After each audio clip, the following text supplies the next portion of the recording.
Welcome back. 10th class results ఈ నెల అంటే ఏప్రిల్ 22 లేక 23న వస్తాయి అని సోషల్ మీడియాలో ఈ న్యూస్ తెగ వైరల్ అవుతుంది. నిజంగా రిజల్ట్స్ 23 లేక 22న వస్తాయా అని దాని మీద ఆంధ్రప్రదేశ్ ఎస్ఎస్సి బోర్డు ఒక స్పష్టమైన క్లారిటీ ఇచ్చింది. దాని వివరాలు మీకు ఈ వీడియోలో తెలియజేస్తా. మీరు వీడియో చివరి వరకు చూసినట్లయితే మీకు కంప్లీట్ ఇన్ఫర్మేషన్ అనేది అందిద్ది. అయితే ఇప్పటికే పేపర్ కరెక్షన్ అనేది పూర్తయిపోయింది.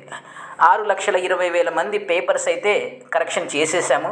దాంట్లో నేను కూడా ఉన్నాను. యాజ్ ఒక టీచర్గా మేము పేపర్ కరెక్షన్ అయితే చేసేసాం. పేపర్ కరెక్షన్ చేసినంత మాత్రాన రిజల్ట్ ఇమీడియట్లీగా రిలీజ్ కాదు.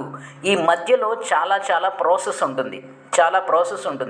కేవలం పేపర్ కరెక్షన్ మాత్రమే జరిగింది. పేపర్ కరెక్షన్ చేసిన తర్వాత ఆటోమేషన్ ఉంటుంది. ఆటోమేషన్కి ముందు వెరిఫికేషన్ అనేది ఉంటుంది. సో ఎక్కడైతే ఒక ప్రతి బండిల్లో నుంచి ర్యాండమ్గా 2 నుంచి 3 పేపర్లు తీసుకొని వాటిని ర్యాండమ్ చెక్ అనేది జరుగుతుంది. Random verification, random counting, random reverification అని డిఫరెంట్ వర్డ్స్ యూజ్ చేస్తాము. మొత్తానికి ర్యాండమ్గా పేపర్స్ని తీసుకొని వాటిని మళ్ళీ ఒకసారి చెక్ చేయడం జరుగుతుంది. రెండోది, ఎవరికైతే 97, 98 మార్క్స్ వస్తున్నాయో లేక ఎవరికైతే 100 out of 100 వస్తున్నాయో అలాంటి పేపర్స్ని మళ్ళీ ఇంకోసారి వెరిఫై చేయడం జరుగుతుంది. సో 100 మార్కులు అనేవి ఆటోమేటిక్గా ఈజీగా వేసే ప్రాసెస్ కాదు. 100 మార్కులు కానీ 99 కానీ 98 కానీ 97 కానీ ఈ విధంగా 100కి దగ్గరకు వస్తున్నటువంటి ప్రతి పేపర్ని జాగ్రత్తగా 1కి 2 సార్లు వెరిఫై చేయడం, చెక్ చేయడం లేక కరెక్షన్ చేయడం అనేది జరుగుతుంది. ఈ ప్రాసెస్ అనేది మనకి బయటికి కనపడదు. ఈ ప్రాసెస్ అనేది ఇంకా జరుగుతూనే ఉంది. ఈ ప్రాసెస్ పూర్తి అవ్వాలి. ఈ ప్రాసెస్ పూర్తి అయిన తర్వాత ఆటోమేషన్ జరగాలి. ఆటోమేషన్ అంటే 6,20,000 పైచార్జికుల పేపర్ ఏవైతే ఉన్నాయో ఆ మొత్తం కంప్యూటరైజ్ అవ్వాలి. వాటి యొక్క మార్క్ లిస్ట్ అనేది తయారు చేయాలి, లేక మార్క్ మెమోస్ అంటాం, అవి తయారు చేయాలి.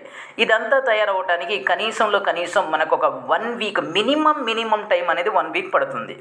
సో ఈ అన్నీ వేసుకున్నా కూడా 22వ తారీఖు 23వ తారీఖు అయితే రిజల్ట్ అనేవి 100% రావు. మరి అలాంటప్పుడు ఒక డౌట్ వస్తుంది, ఎప్పుడు వస్తాయి? అయితే ఖచ్చితంగా ఈ నెల చివరిలో వస్తాయి. 10th క్లాస్ రిజల్ట్స్ అనేవి 23న అయితే రావు. 28న కానీ 27న కానీ వచ్చే అవకాశం ఉంది. దీనికి సంబంధించి ఆంధ్రప్రదేశ్ ప్రభుత్వం లేక ఎస్ఎస్సి బోర్డు త్వరలోనే ఒక స్పష్టమైనటువంటి అనౌన్స్మెంట్ చేసింది.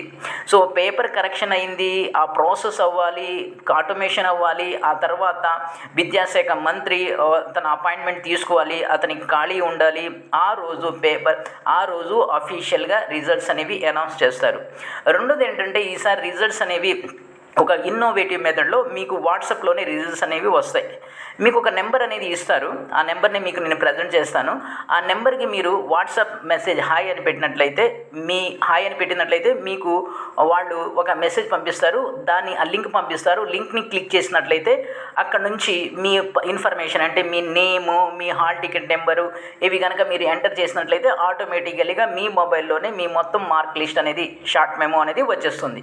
ఈ నెంబర్ ఏంటి, ఎలా వస్తుంది అనేది ఎస్ఎస్సి బోర్డే ఇప్పటి వరకు రిలీజ్ చేయలేదు. కానీ ఈ విధంగా రిజల్ట్స్ అనేవి రిలీజ్ అవుతున్నాయి. సో దీనికి సంబంధించి ఫర్దర్ డీటెయిల్స్ ఎప్పుడైతే ఎస్ఎస్సి బోర్డు ఒక 2-3 రోజుల్లో రిలీజ్ చేస్తుందో ఆ ఇన్ఫర్మేషన్ మీకు అప్డేట్ ఇస్తూనే ఉంటాను. సో ఈ వీడియోని ఈ విధంగా మనం చూసినట్లయితే రిజల్ట్స్ అనేవి 22, 23 అయితే రావు. ఇది అర్థం చేసుకోండి. ఈ వీడియోని లైక్ చేయండి, షేర్ చేయండి, సబ్స్క్రైబ్ చేసుకొని ప్రక్కనే ఉన్న బెల్ ఐకాన్ని ప్రెస్ చేస్తాం మర్చిపోవద్దు. Thank you.